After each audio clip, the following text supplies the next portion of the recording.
It is that time of year again. What is going on, you guys? It is Roshan here, back at it again with another video. Today we're going to be doing a long overdue video that many people have been requesting me to do. And today I'm going to be doing an unboxing video of the brand new Samsung Galaxy Note 20 5G. Now this phone was released by Samsung unpacked in a virtual event. As you can see, this one is the starting line of the Note line. This one's the Note 20. They also have the Note 20 Ultra, which I don't have in my hands. That phone is $1,300. This particular one starts at $1,000. And that gets you equipped with the brand new Qualcomm Snapdragon 865 Plus. It has 128 gigabytes of storage with 12 gigabytes of RAM. This also has 5G built in, so this will take advantage of all of the 5G capabilities. One feature that this phone has that the other phones don't have is the S Pen, which is a very specialty novelty feature that the Note line has always had ever since the beginning. As you can see in front of the box, it's a very simple packaging. This particular one is the Mystic Gray version. It comes in Mystic Bronze and Mystic Green. This one's the Mystic Gray model. As you can see, it's a very simple packaging. There's the S Pen down there with the model name of the phone. Right there, there's the model name right over there. At the top, there's nothing. On the side and right over there, there's some legal information about the phone itself. And on the back, it shows the contents of the box right back there, which we will show right over here. As you can see, opening up the lid, it comes in two separate sides. One over here is the phone and the accessories. And right over here is the instruction manual. Right over there. Inside of here, on the back, there's the SIM card ejector tool.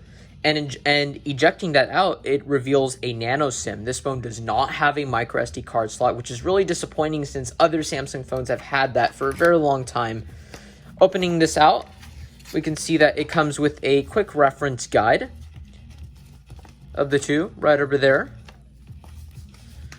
And back over there, we get Samsung Cur and also the terms and conditions, all the legal stuff. Back over there, it actually shows both of the phones with the Note 20 and the Note 20 Ultra. Kind of cool right over there. And then at the front of the box, there's the Galaxy Note 20. This one's a flat screen, unlike the Note 20 Ultra with the curved screen. This one has a FHD plus 60 Hz screen with the resolution of 1080 by 2400 with the 20:9 aspect ratio.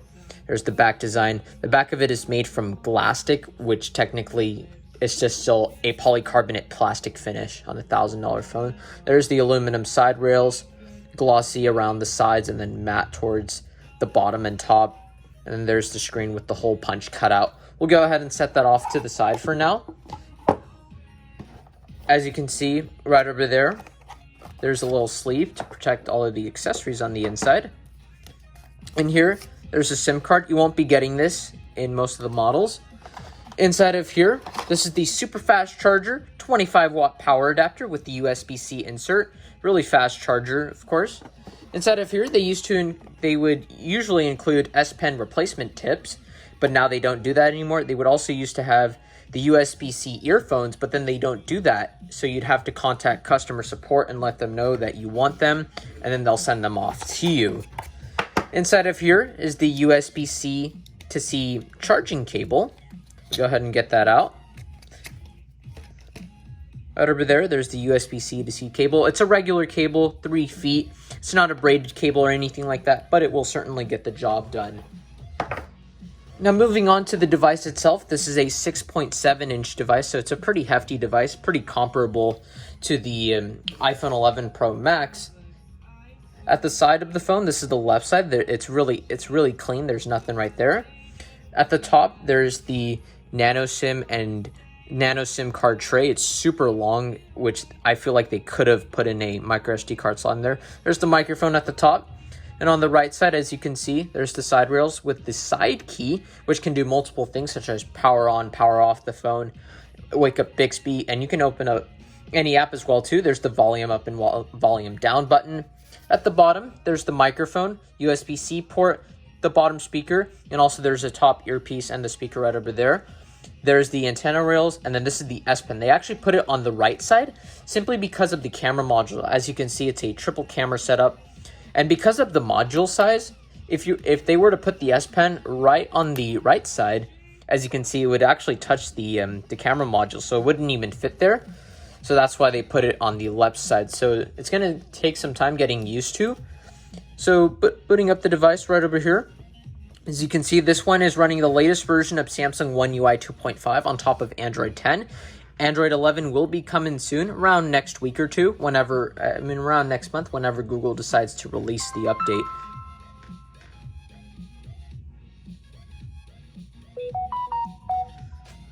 As you can see, the wallpapers are a little bit different this time. This one's the newer live wallpaper. As you can see, this one's the new always on display, which is really nice to have. Shows you information such as the time, the date, the battery life, and then of course notifications. The animations are really smooth, of course. Let me go and unlock it real fast. And upon using this phone, the phone's very fast. It's pretty smooth. Definitely not as smooth as the 90 hertz and the 120 hertz phones found on other devices, but it's still really nice. The display, as you can see, is really colorful. The one thing I kind of don't like about it is the fact that it is quite punchy in terms of colors. I find that other phones such as the iPhone, which is the phone that I'm using right now, tends to be a lot more color accurate. As you can see, this one is running the new Samsung One UI interface. This one's the new 2.5 interface. A ton of features in One UI. As you can see, there's wireless DeX, which is actually a new feature in this phone. Basically, what this will allow you to do is to have a wireless-like experience. It's more like a PC-like experience, but wireless, which is one of the coolest features for sure. Super clean. They've improved it a lot. The new gesture navigation system is also all right. Definitely not as good as other ones for sure. The haptics are decently fine as well. The cameras are actually really good. They're actually similar to the S20 Plus. We'll go ahead and launch that up. We can double click the side button, which is a really nice feature. There's lots of features in the cameras. You can take video up to 8K, which is just bonkers. You can take portrait mode, photos, and video, which is super cool. There's the night mode. One of the new features is a pro video mode. So similar to how you'd have pro mode with photos, now you have pro mode with video. You can adjust the mic quality, such as omnidirectional, the front and the rear sound system, similar to what you'd find in a DSLR camera, which is super neat. You also have ISO control, shutter speed, all the stuff that you'd get with pro controls. As you can see, the video options are just absolutely crazy. Look at that, 8K video on a smartphone. Like, that's like a first in Samsung phones. That's just absolutely bonkers. And the photos coming out this phone is actually really good. I've took a few samples here and there. As you can see, this is the ultra wide angle camera. The quality is really good. The only thing though is that it does tend to overexpose, especially around the cloud areas, and they tend to be a bit more contrasty. But overall though, they're pretty nice, but they have a little more of a dramatic look. Some people may like that, but personally, I'm not the biggest fan of that. And one of the newest features, of course, the headline, and part of the reason why you'd buy a Note is because of the S Pen. The S Pen has some really cool features. You can control media with it. You can play and pause with it. It's one of the coolest features. And let's say if you want to take a picture with the S Pen, as you can see, you could just press it once right over there, and it will take a photo, which is one of the coolest features. And you can customize this thing however you want. It's extremely customizable. The viewing experience is great. It's a flat screen, which is a huge advantage over other phones. A lot of the Samsung phones, they've been doing curved screens over a while. The problem with that is that glare gets on it, and this is just a lot better. So especially for viewing experiences, I find this to be much better. The one thing I kind of don't like about it is the fact that there's a lot of bloatware into this phone. Samsung loves loading up their software.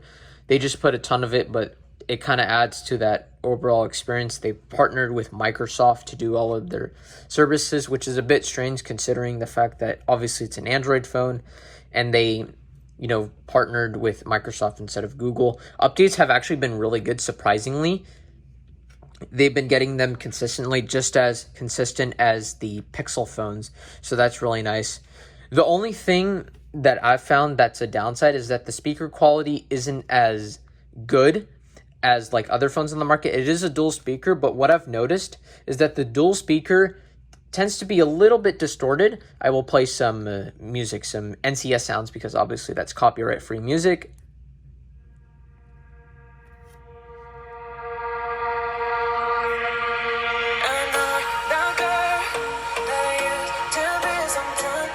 It does have Dolby Atmos built in, but the one thing that it does lack, particularly in a lot of Android phones, is low-end frequencies. It tends to have a bit more mids and highs, but the low-end frequencies simply isn't there. That's something that many phones don't really have.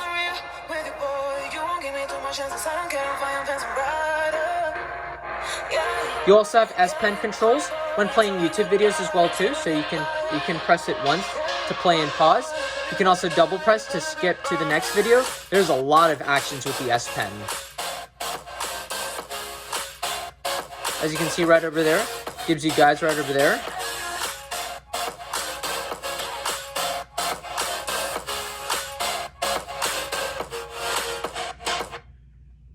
You can also control volume. Also, another really cool feature with the S Pen too. Let's say if you want to jot a note as well too, you can just take it out just like that. And then we could just jot down anything. As you can see, they've actually improved the writing experience. It now makes a pencil-like sound. The one downside with this phone is that it has a lower 20 millisecond response time, so it's not as responsive as the Note 20 Ultra and the iPad with the Apple Pencil with 9 milliseconds. It's a little bit less responsive, especially considering the fact that it has a 60 hertz screen, and then we can erase it, do quick notes. You can even extend the pages too, so if you want to write more notes onto the side, it automatically saves it to Samsung Notes. And then if you stick it in, it'll automatically save it or discard it. And one of the new features too, of course, were biometrics. In this case, this has a in-display fingerprint scanner. This one's a 3D fingerprint scanner, so kind of like how Face ID takes a 3D model of your face, this will take a 3D model of your fingerprint. So if we touch and hold on it, it actually doesn't light up since obviously it's doing it from the sensor inside. It's a very fast scanner. It's pretty quick as well too. So if we touch and hold on it, it's really fast. It also has face unlock. It's not the same as 3D biometrics, but it does work really well. It's really fast, and it's also easy to use as well too. So yeah, that's been my first impressions of the Samsung Galaxy Note 20. Overall though, it's a decent phone, but for $1,000, I was expecting more features out of it. And the build quality is something that's really lacking. The plastic build is something that's honestly really cheap, especially in this $1,000 phone. And it's a decent phone, but honestly, like, I haven't been able to enjoy it and to kind of like justify the experience from that end. So that's just been my first impressions, more of like my unbiased, honest review. This video is not sponsored. Samsung did not send me this product. So we just received it on our own, and this was just purchased. So yeah, that's been my first impressions of the Samsung Galaxy Note 20. I will leave links in the description box for your convenience to check out. I'll also leave specs in the description box. I'll also leave camera samples in the description box as well too for you guys to check out. And yeah, that's been my first impressions of the Samsung Galaxy Note 20, and more to come soon, and I'll catch you guys later. Peace out.